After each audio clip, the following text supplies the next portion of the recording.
Dosakah seorang istri mencuri uang suaminya karena suami terlalu irit, karena beliau berpenghasilan yang bisa dibilang memang tak banyak.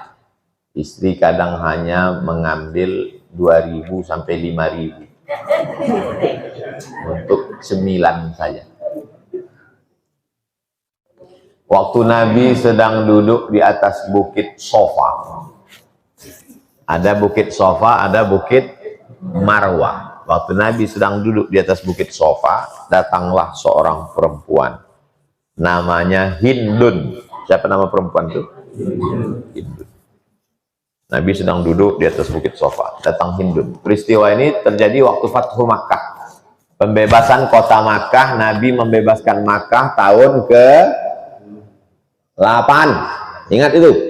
Pembebasan kota Makkah tahun ke-8. Nabi di Makkah selama 19 hari. Nabi duduk di atas bukit Sofa, datanglah Hindun. Apa kata Hindun? Inna Aba Sufyan rajulun syahid. Sesungguhnya Abu Sufyan itu pelit. Abu Sufyan itu siapa? Laki dia. Nama bininya Hindun. Nama lakinya Abu Sufyan. Punya anak, itulah dia Muawiyah bin Abi Sufyan. Kata Hindun, lakiku Abu Sufyan itu orangnya pelit. Boleh ku ambil duitnya untuk memenuhi kebutuhan pokok? Kata Nabi, ambillah. Berdasarkan hadis ini saya tanya, bolehkah seorang istri mengambil duit suaminya untuk kebutuhan pokok? Boleh atau tak boleh? Itu hadis. Tapi kebutuhan pokok tak sama antara kebutuhan di Papua dengan di Riau. Harga semen aja beda. UMK di Pekanbaru 3 juta. Di bawah itu berarti fakir miskin.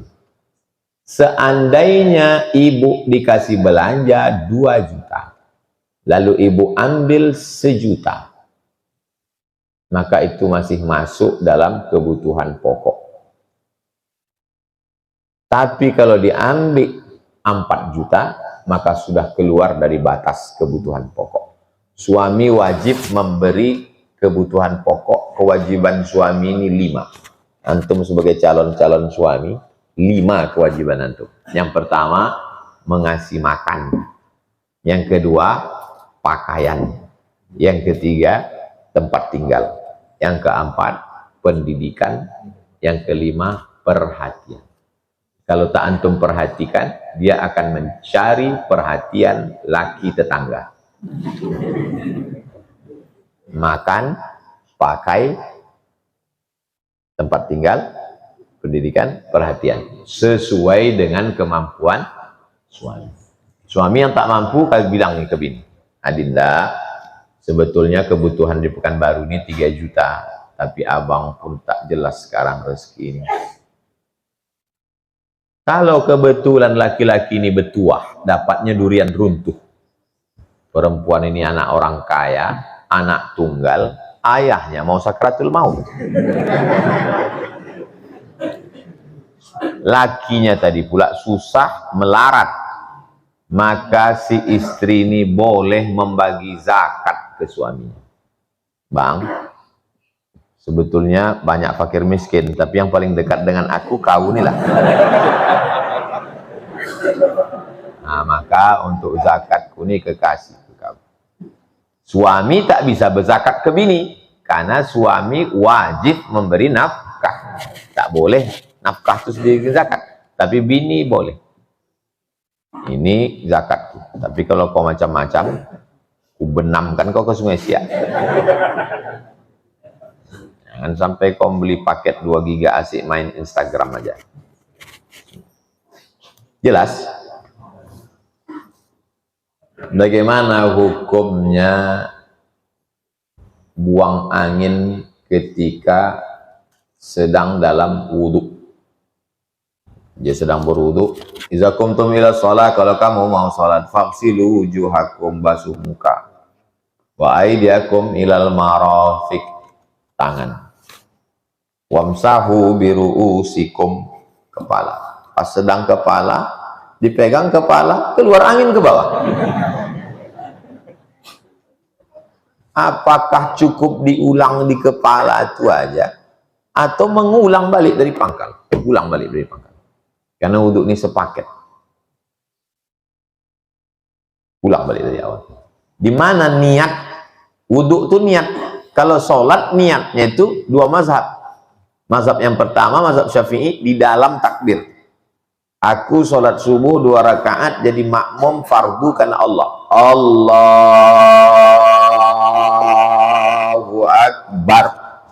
Makanya orang mazhab Syafi'i panjang takbirnya karena niatnya di dalam takbir. Kalau mazhab Hanafi, Hambali, Maliki niatnya sebelum takbir. Pasangnya dulu niat, habis itu baru dia takbir. Takbirnya pendek aja. Allahu Akbar. Kawan ini niat. Niatnya sebelum takbir. Antum berniat sebelum takbir atau dalam takbir? Kalau saya dalam takbir.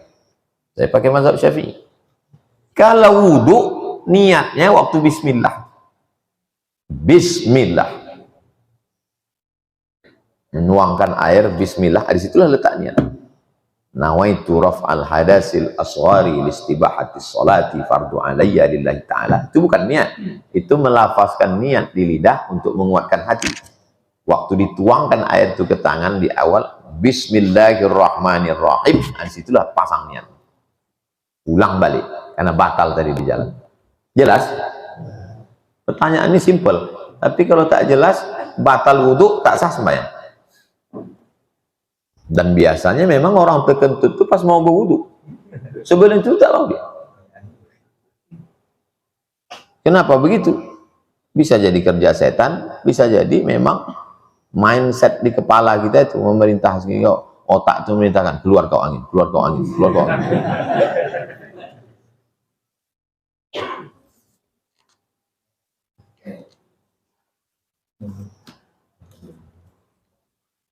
Ada nas yang menjelaskan, kalau disebut nas, nun short, nas, bahasa Inggrisnya teks, teks, T-E-X-T, teks. Bahasa Arabnya nas. Yang dimaksud dengan nas adalah Quran dan ada nas. Bingung kan itu? Nas. Apa nas? Nas itu artinya teks Al-Quran atau hadis. Yang menjelaskan batasan keluar seorang muslimah yang sudah menikah dan punya anak. Ia meninggalkan kewajibannya di rumah atas ridho keluarganya. Bagaimana penjelasannya Pak Ustaz? La tusafiranna mra'atun illa ma'azi mahramin. Tidak boleh perempuan keluar rumah kecuali dengan mahram, baik sudah nikah maupun belum menikah. Adapun yang sudah menikah, berubah izinnya dari ayah, dari abang, dari atuk, dari adik, dari wali kepada laki. Itu saja bedanya.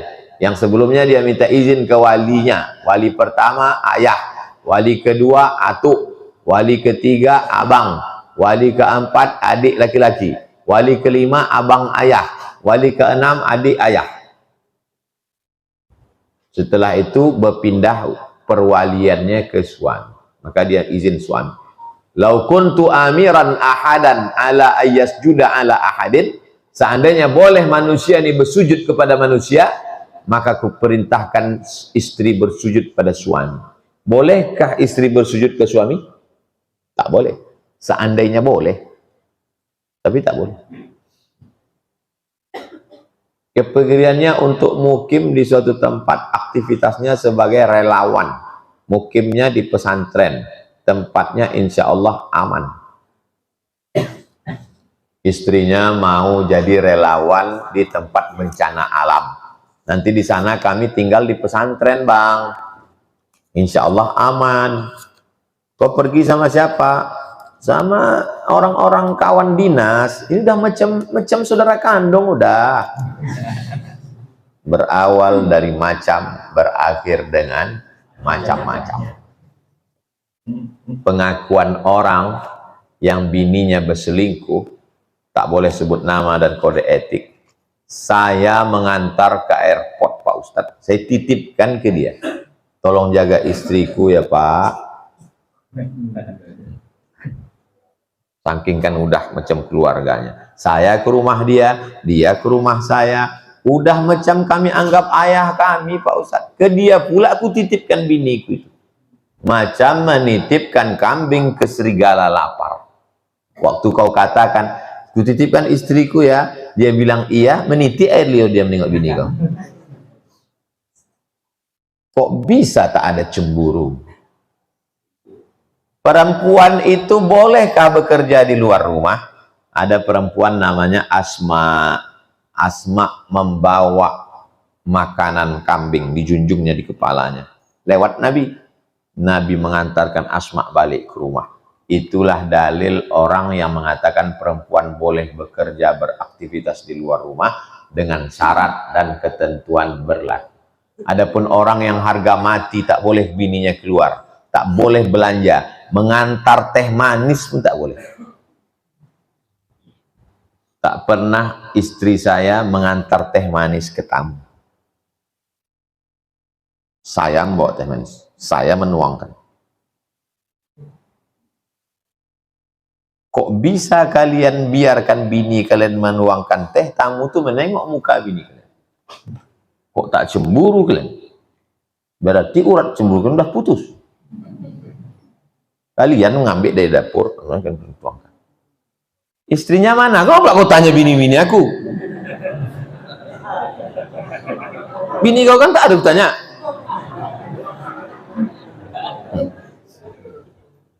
Bisa pula kalian pajang bini di ruang tamu. Pergi kalian ke rumah saya, tak ada gambar bini.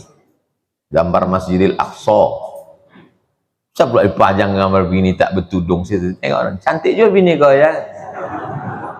Tak mendidih darah kalian. Waqarna fi buyutikunna, menetaplah kamu di rumah wahai perempuan. Di Tarim. Ustaz Somad pernah ke Tarim? Belum. Di Tarim itu Ustaz, tempat Habib Umar bin Hafiz, Darul Mustafa, Rubat Tarim, Al-Ahqab, tempat Buya Yahya. Perempuan di sana keluar cuma 2 kali Pak Ustaz. Yang pertama nikah, yang kedua mati. Lain daripada itu dia yang keluar, dia yang belanja, menjaga perempuan. Saya tidak termasuk yang sangat ketat, tapi saya juga tidak setuju yang terlalu longgar, karena semua berawal perselingkuhan dan berikutnya berawal dari longgar. Maka saya boleh perempuan itu beraktivitas dengan syarat dan ketentuan berlaku. Yang pertama, la tabarrajna tabarrujal jahiliyatil ula, jangan bersolek-solek jahiliyah. Ini karena perempuan ini kalau di rumah dia macam mak lampir, pas keluar rumah macam artis. Jadi dia bersolek itu untuk laki orang, bukan untuk laki dia. Perempuan itu bersolek untuk laki dia atau untuk orang lain? Untuk lakinya, bukan untuk laki orang. Sekarang di rumah. Yang kedua, dia tidak boleh keluar rumah kalau tidak dengan mahram. Imam Nawawi dari kalangan mazhab Syafi'i, penulis kitab ini, membolehkan perempuan keluar kalau aman. Aman. Satu kloter 300 orang, ada di situ perempuan-perempuan yang amanah, boleh. Yang ketiga, la yakhluwanna rajulun, tidak berdua-duaan. Satu kantor berdua. Dari jam 8 pagi sampai jam 4 sore berdua, makan sama. Berawal dari curhat, ngobrol, muncul nyaman, tenang. No free lunch, tidak ada makan siang yang gratis. Na'udzubillah. Berapa banyak perselingkuhan terjadi, luar biasa. Yang keempat, tak boleh bersolek, tak boleh musafir tanpa mahram, tak boleh berdua-duaan.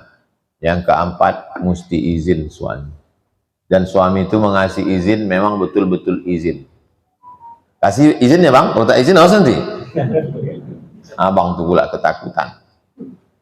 Nama abang tuh takwa, takut istri tua.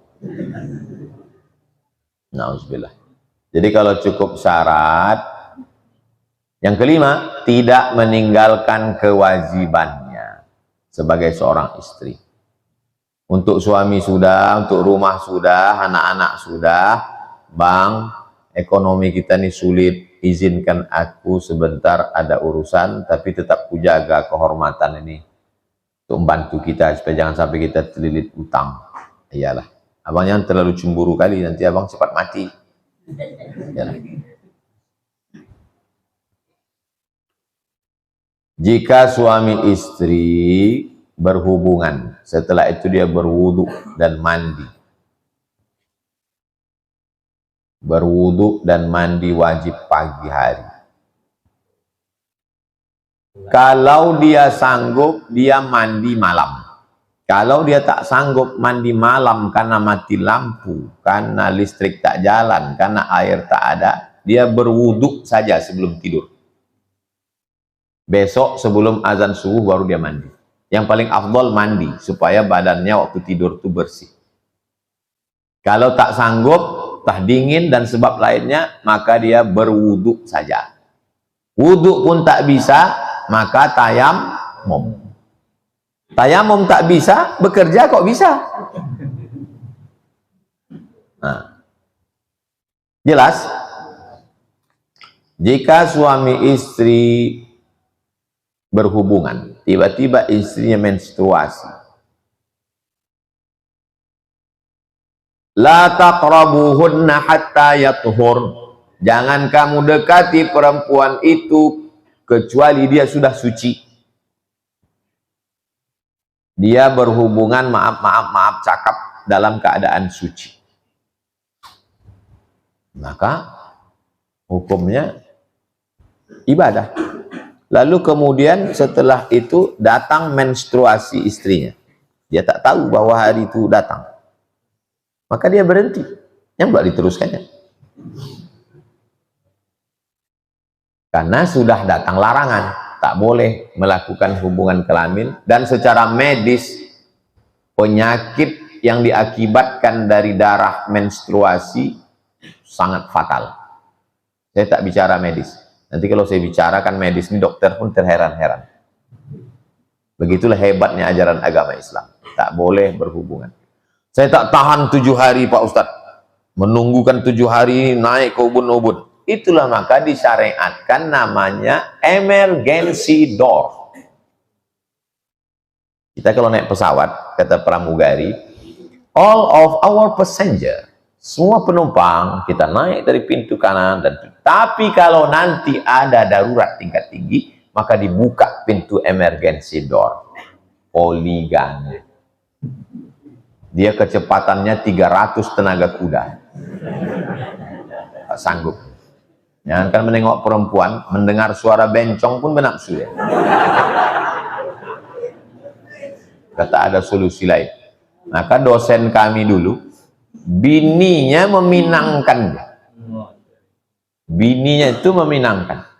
Tapi tidak semua perempuan siap. Tak semua perempuan. Jadi perempuan di Indonesia dijaga oleh kompilasi hukum Islam. Laki-laki tidak bisa menikah lagi tanpa surat persetujuan dari suami, dari istri pertama yang dibubuhkan tanda tangan dengan matre 10.000, yang dulu 6.000 udah naik sekarang, mengikut harga bensin. Nah, makanya ibu sebelum tidur malam yakinkan di dekat tempat tidur itu tidak ada pena, kertas dan matre. Mana tahu kita sedang mengigau dipakai abang tuh. Kejahatan terjadi bukan karena ada niat dari pelakunya, tapi juga karena ada kesempatan. Waspadalah. Perempuan yang sanggup, tapi kalau dia tidak sanggup, perempuan punya hak, namanya khuluk. Setuju aja deh, nanti adik cepat masuk surga tanpa hisab. Banyak cara lain. Kata ibu itu mengamuk. Kau pikir kau aja yang ngaji? Kau pun ngaji cuman bab itu aja, yang lain kau pun tak tahu. Kau bodoh-bodoh ya, racun kau nanti. Aku siap dimadu kalau kau mau diracun.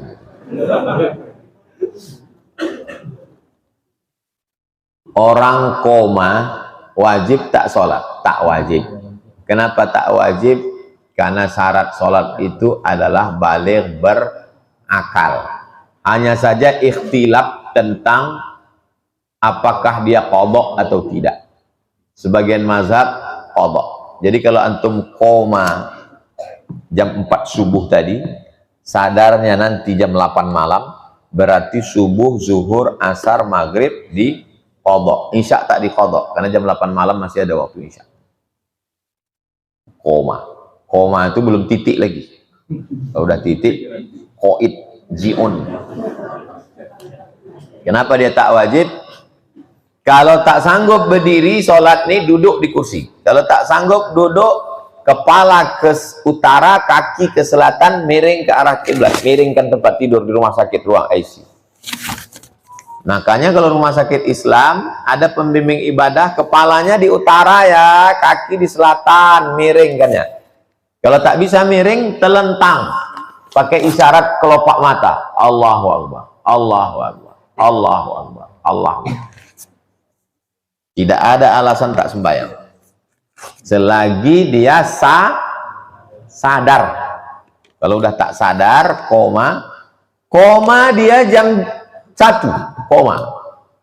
Sadar jam 2, tetap wajib zuhur. Begitu dia sadar, langsung tayamum kan, sembahyang. Saya dulu ganti-gantian, kakak kelas kami kena penyakit, tiba-tiba berair otaknya.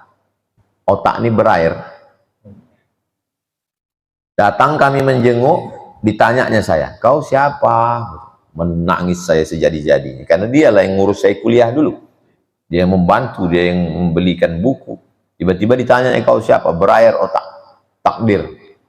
Akhirnya dibawa balik, dioperasi, ditanamkan selang sebesar ini dari otak nih. Kalau dia begini nampak selang. Harga selang itu 17 juta diimpor dari Jepang 10 tahun yang lalu. Dari selang cairan otak ini masuk ke lambung. Rupanya kalau basah otak ini, error dia, hilang ingatan. Jadi dia koma, tak ingat apa-apa, tak wajib sholat. Pas dia ingat, sholat. Apa semacam kawan saya Pak Ustadz? Kawan saya asal waktu sholat lupa dia.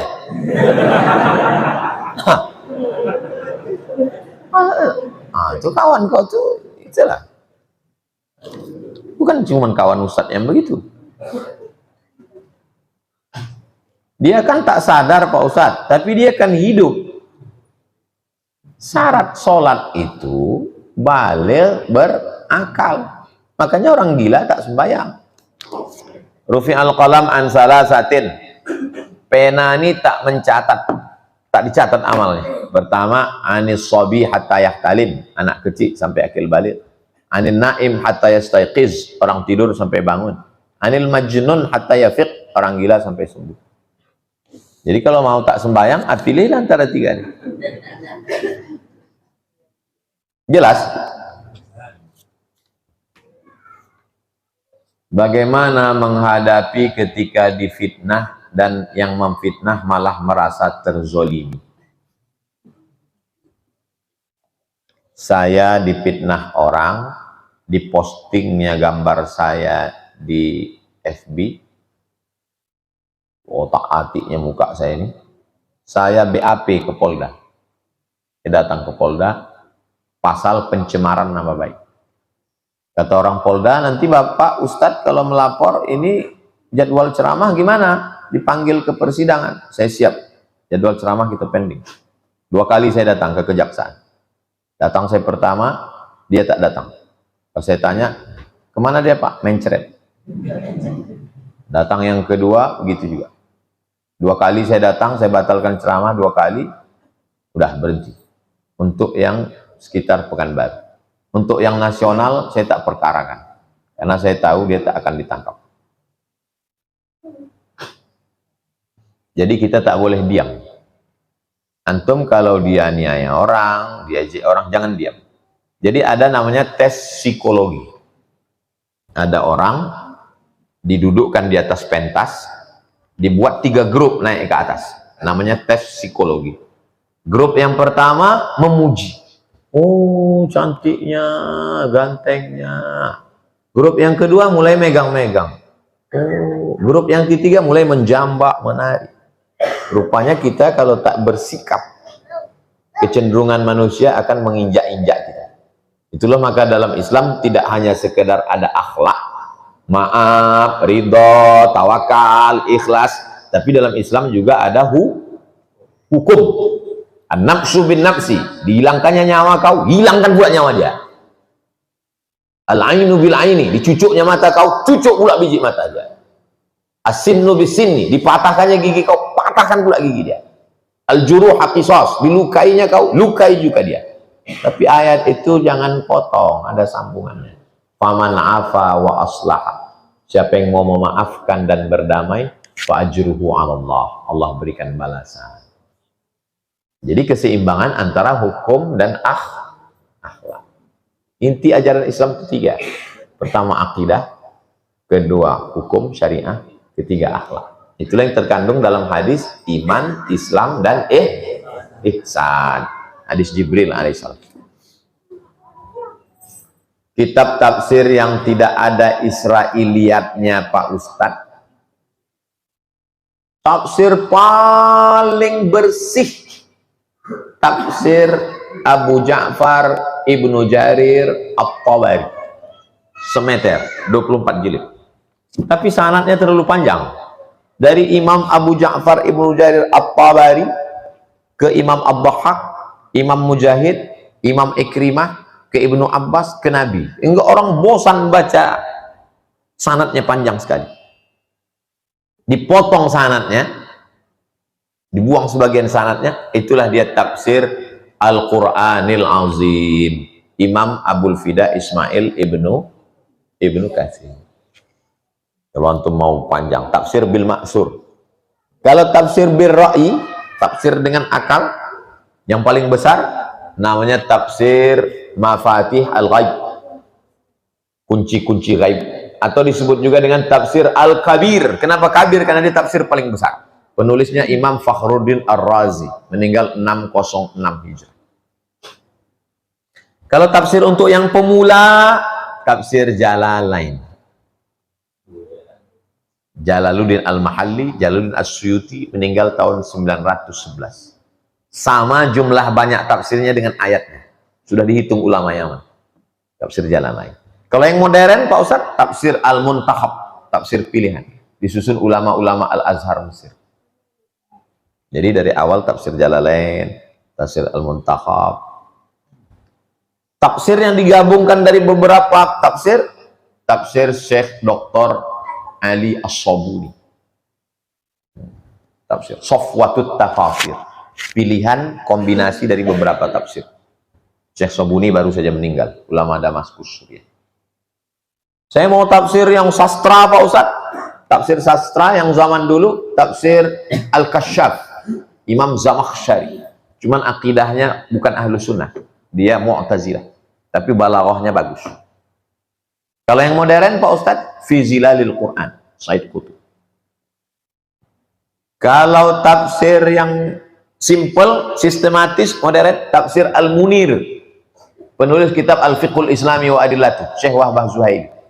Untuk fikih ambil Wahbah Zuhaili, untuk tafsir, tafsir Al-Munir. Tafsir berbahasa Indonesia Pak Ustadz, tafsir Buya Hamka, tafsir Al-Azhar. Tafsir lain Pak Ustadz, itu aja lah dulu. Asik bertanya-bertanya aja. Udah dikasih, tak pula dibeli. Saya pernah mendengar ceramah Ustadz kajian fikih Islam Sulaiman Rashid menjelangkan tentang kiblat ada 3. Ka'bah, Masjidil Haram, Tanah Haram. Apa maksudnya?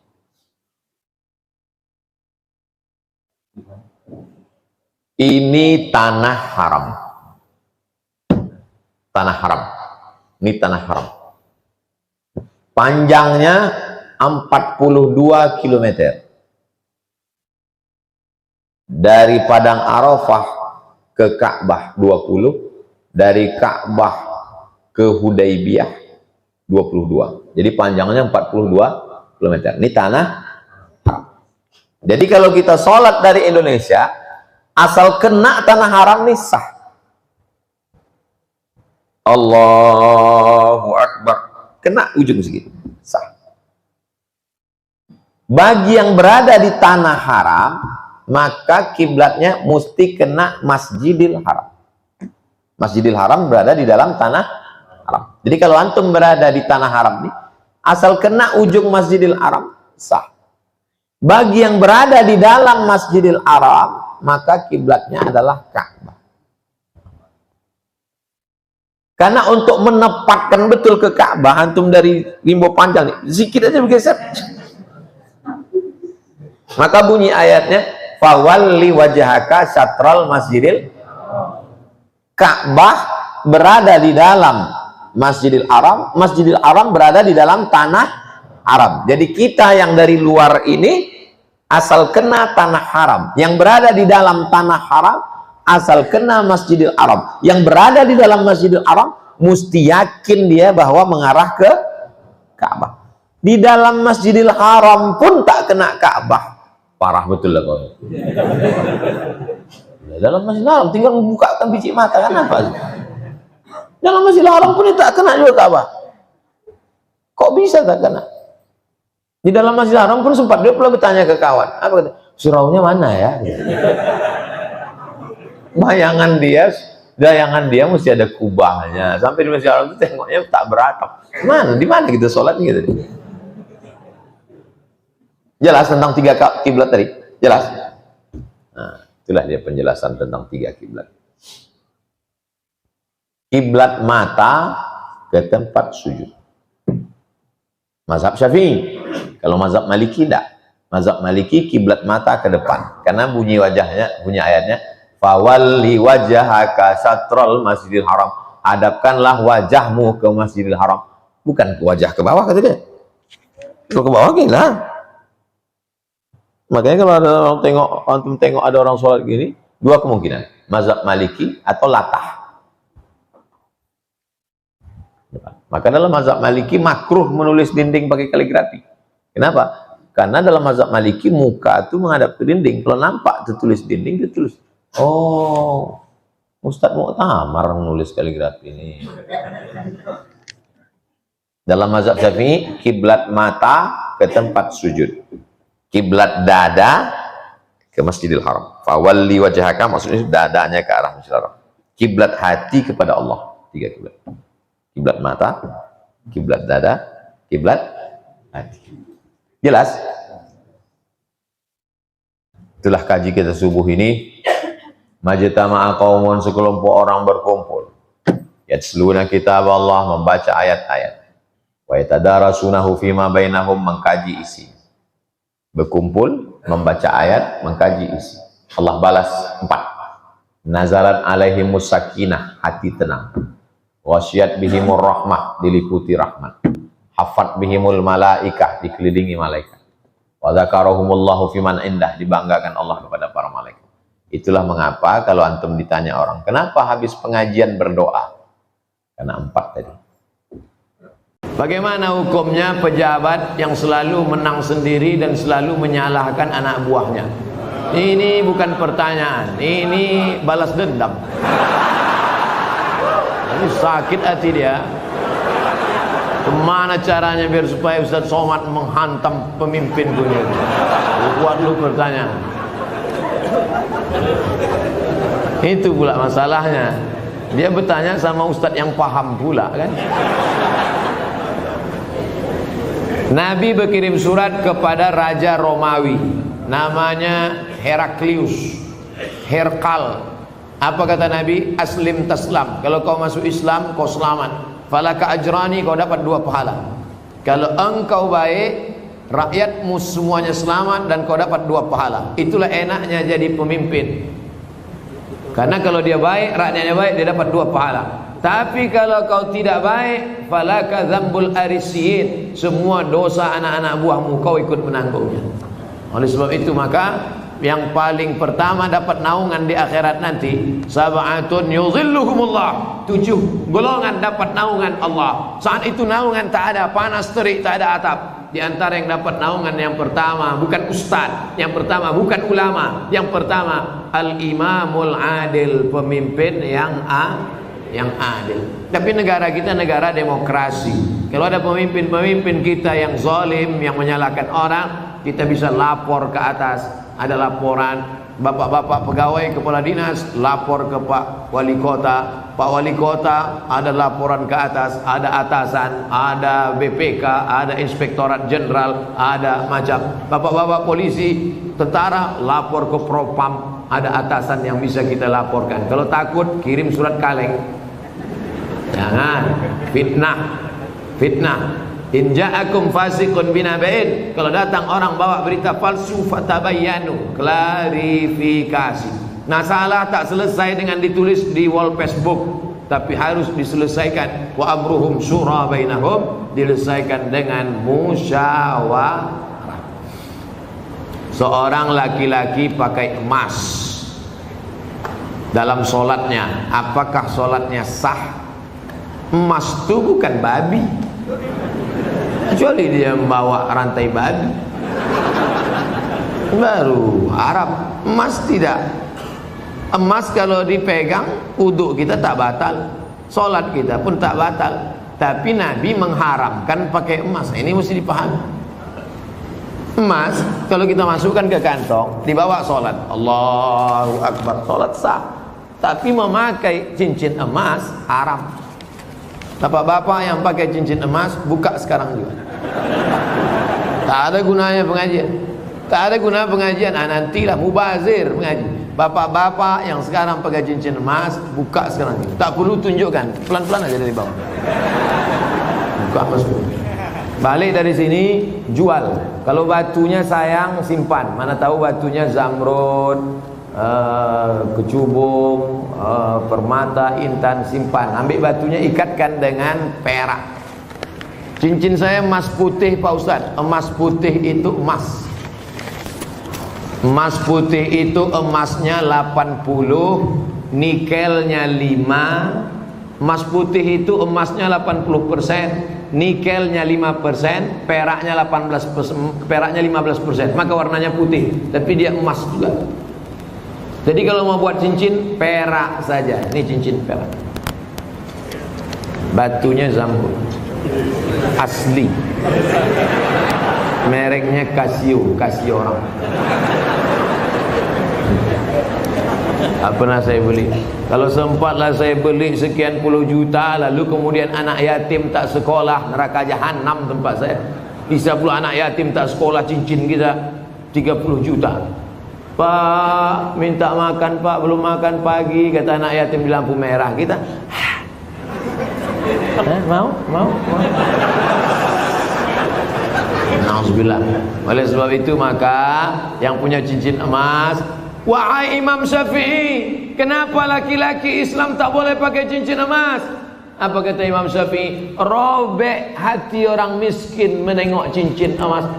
Aku makan pun payah, kau sampai hatilah pula pakai cincin emas. Matilah kau cepat, kata dia.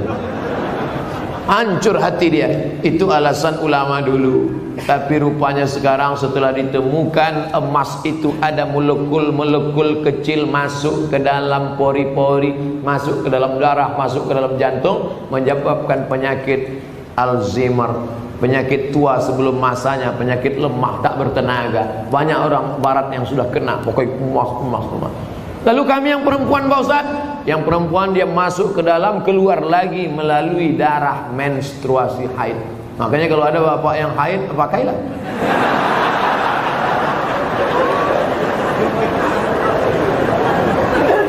Saya selalu ketiduran tak dapat sholat subuh. Orang yang tak sholat subuh karena ketiduran, ada hadisnya. Man nama, siapa yang tidur, walam yusalli, sampai tak sembahyang subuh, balas syaitanu fi uzuni, setan kencing di telinganya. Yang tadi tak sembahyang subuh, itu tertulis di sini, toilet setan. Makanya ceramah ini harus terus diamalkan. Balik dari sini, pergi ke toko jam di Tanjung Pinang, cari dia. Mbak, apa jam yang paling mantap di sini? Nah, ini satu. Tanya dia, ada tak jam yang bisa menyipak? Asal jam 5 menyipak dia, kelempang. Sampai bangun subuh.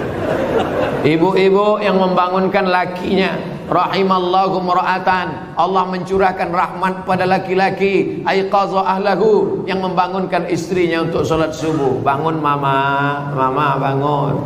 Bangun ibu. Tapi sekarang tak jelas lagi dunia ini Ustaz.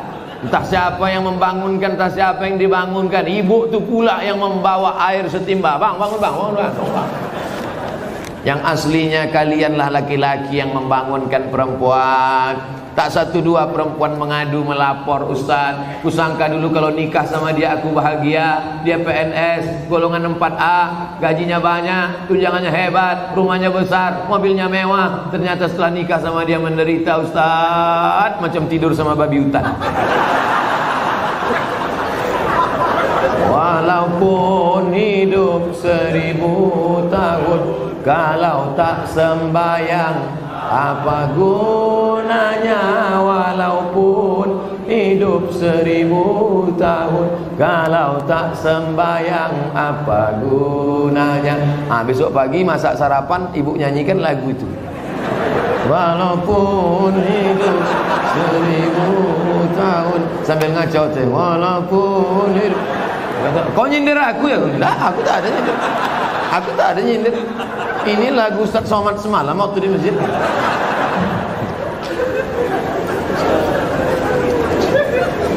Ustaz, apa sah laki-laki solat di rumah tapi tak di masjid? Laki-laki solat di rumah, laki-laki solehah. Laki-laki solat di masjid. Ini masjid kota Tanjung Pinang dibangun tapi tidak sesuai lagi dengan kota. Tidak sempat lagi bisa dilebarkan. Parkir sudah sulit, masyarakat sudah tertampung lagi. Makanya mesti dibangun nanti di lokasi yang baru, masjid yang lebih besar lagi. Amin. Yang ini tetap ramai, yang sana tetap ramai. Tengoklah, tak muat lagi orang sholat. Orang Tanjung Pinang ini kaya-kaya, tiang masjidnya emas. Ilaha illallah. Luar biasa. Orang susah mencari emas. Laki-laki di Tanjung Pinang tak ada yang pakai emas, karena mereka mau menunjukkan kayanya bukan dengan cincinnya, tiang masjidnya emas. Hebatnya lagi di Tanjung Pinang, walaupun tiang masjidnya emas, tapi jendelanya tak pakai kosen. Menunjukkan apa? Aman. Tanjung Pinang aman, tak ada pencuri. Kadang-kadang kita masuk ke salah satu masjid, kotak infak dicor. Kotak infak pakai rantai besi, pakai gembok. Di sini aman. Coba tengok masjid, lampunya pula macam lampu Masjid Nabawi. Luar biasa, hebat. Entah emas tak kuningan.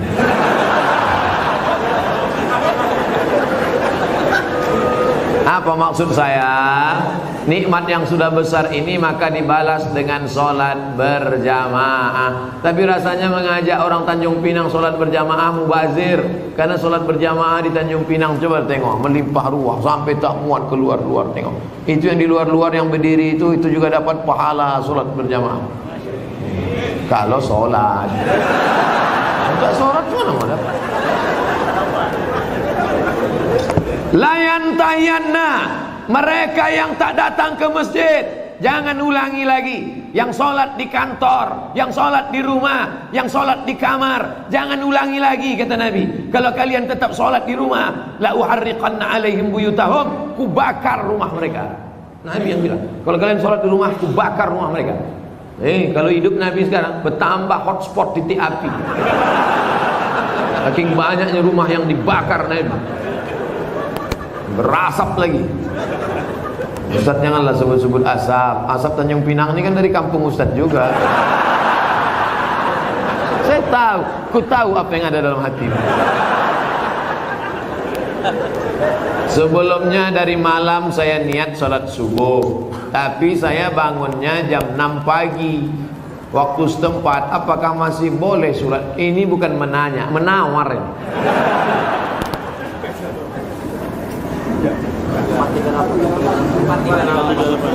Subuh 4.38. Imsak subuh, zuhur, asar, maghrib, isya. Maghribnya jam. Kalau maghribnya jam 6:04, kalau maghribnya jam 6:04, kurangi 15 menit. Begitu cara mengukur isyraq. Boleh sholat sunat isyraq itu 15 menit lewat syuruk. Syuruk matahari terbit.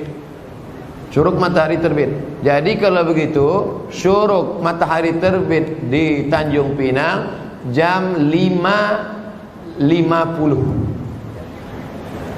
5.50 tambah 15 menit baru boleh sholat sunat isyraq jam 6:05. Itu jam kita ini imsak ada tapi isyraq tak ada. Cara mudah untuk isyraq, tengok maghribnya. Jam berapa maghribnya, begitu boleh isyraq. Kalau maghribnya jam 6:04, maka boleh sholat sunat isyraq jam 6 subuh lewat 5. 15 menit sebelum itu subuh sudah habis. Maka di Tanjung Pinang untuk saat ini subuh sudah habis jam 5.50. Kawan nih bangun jam 6. Ini kencing toilet setan juga. Oleh sebab itu jangan sampai tak sholat subuh. Bangun sholat subuh walaupun lambat jam 5.30, ada waktu 20 menit lagi, jangan langsung sholat subuh tapi qabliyah subuh. Karena qabliyah subuh khairum minad dunya wa ma fiha. Usolli sunnata subhi rak'ataini qabliyatan. Rakaat pertama qul ya ayyuhal kafirun. Rakaat kedua qul huwallahu ahad. Baru iqamat, baru salat subuh. Jangan tinggalkan qabliyah subuh. Jangan tinggalkan qabliyah subuh walaupun terlambat.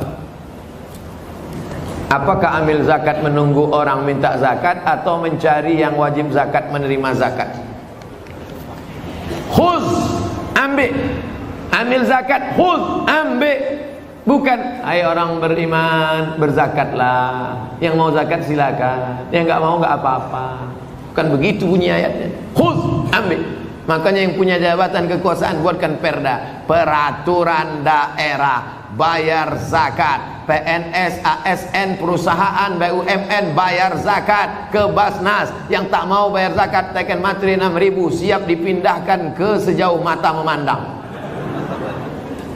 Bisa apa tak bisa? Sudah, kata Pak Wali. Sudah diterapkan. Langsung zakat potong atas. Abdul Somad jadi tim sosialisasi zakat provinsi 5 tahun. Bayarlah zakat. Tak takut orang.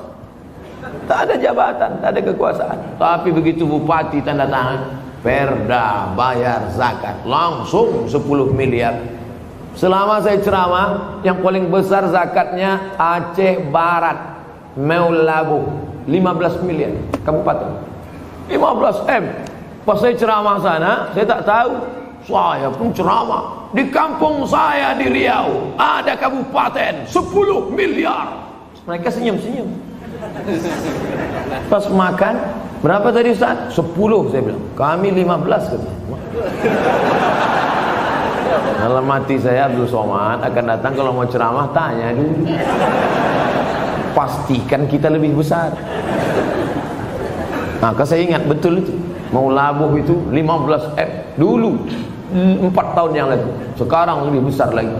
Bagaimana cara menegur khotib yang lupa rukun khutbah? Kasih tahu, Pak Khotib lupa rukun khutbah 5. Semua laki-laki di sini wajib bisa khutbah. Karena mana tahu nanti pergi ke pulau, kebetulan ditugaskan Pak Wali pergi ke pulau. Sampai di pulau ada sholat Jumat. Apa kata pengurus masjid? Hari ini Jumat tidak jadi karena enggak ada khotib. Karena khotib mencret. Karena khotib demam. Maka PNS yang datang tadi berdiri, saya bisa jadi khotib. 5 rukun khutbah. Naik ke atas mimbar, alhamdulillah. Wassalatu wassalamu ala rasulillah. Ya ayyuhalladzina amanu taqullah. Usikum wa nafsi bitaqwallah.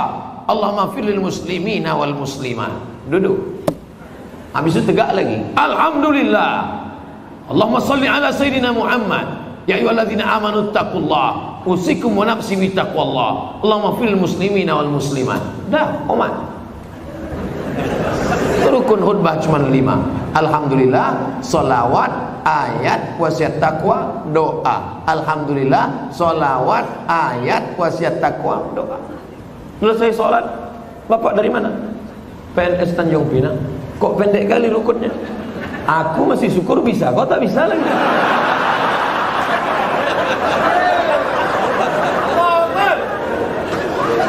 Nah, insya Allah selesai ceramah ini semua PNS, ASN Tanjung Pinang bisa jadi khotib, betul? Sependek itu pun ada juga yang ragu naik ke atas. Nanti latihan dulu, karena kadang walaupun kita hafal, karena grogi naik ke atas hilang juga yang 5. Pas naik ke atas,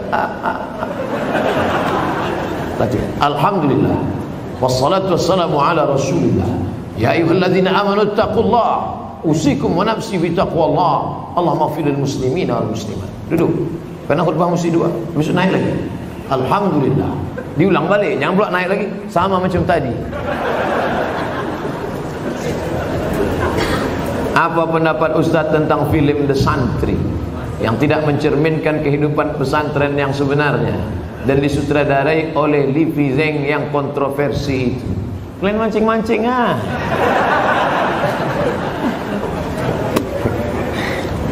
Udah banyak komentar udah. Ikuti aja yang udah ada tuh. Saya yang beban lama aja belum selesai lagi.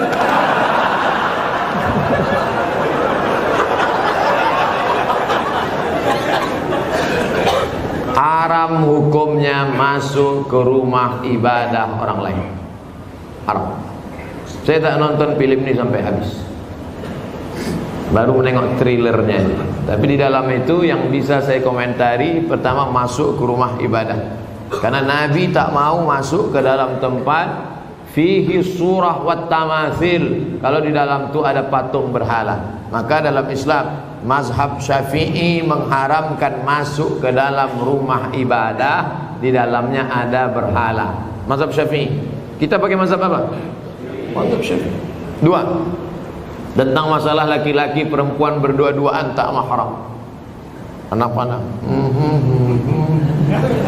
La yakhluwanna rajulun ma'amra'atin illa ma'adhi mahramin. Oleh sebab itu maka kita jaga anak cucu kita dari perbuatan-perbuatan maksiat. Bahwa ada misi-misi sesuatu di balik ini semua, wallahu a'lam bishawab. Kita akan diminta tanggung jawab di hadapan Allah Subhanahu wa taala. Islam tak perlu diajari bagaimana berinteraksi sosial dengan saudara kita non muslim, karena kita sudah lama bertetangga, apalagi orang Tanjung Pinang. Seandainya orang Tanjung Pinang ini ekstrim, tak akan ada orang Tionghoa di Tanjung Pinang, betul? Kita semuanya bisa menerima, siapapun yang datang semua bertetangga, berkawan, bersahabat. Tapi kalau sudah dalam masalah ibadah, ritual, tak ada tawar menawar. Wala ana abidum ma'abatum wala antum abiduna ma'abud lakum dinukum. Ini sekarang banyak yang tak bisa membedakan kebablasan, tak bisa membedakan mana toleransi, mana tolerasin. Harus bisa dibedakan. Jangan karena toleransi mengorbankan keyakinan akidah anak-anak kita. Nauzubillah. Dan orang-orang yang pernah di pesantren pun ketika menonton itu, ini bukan anak pesantren. Anak pesantren tak begitu.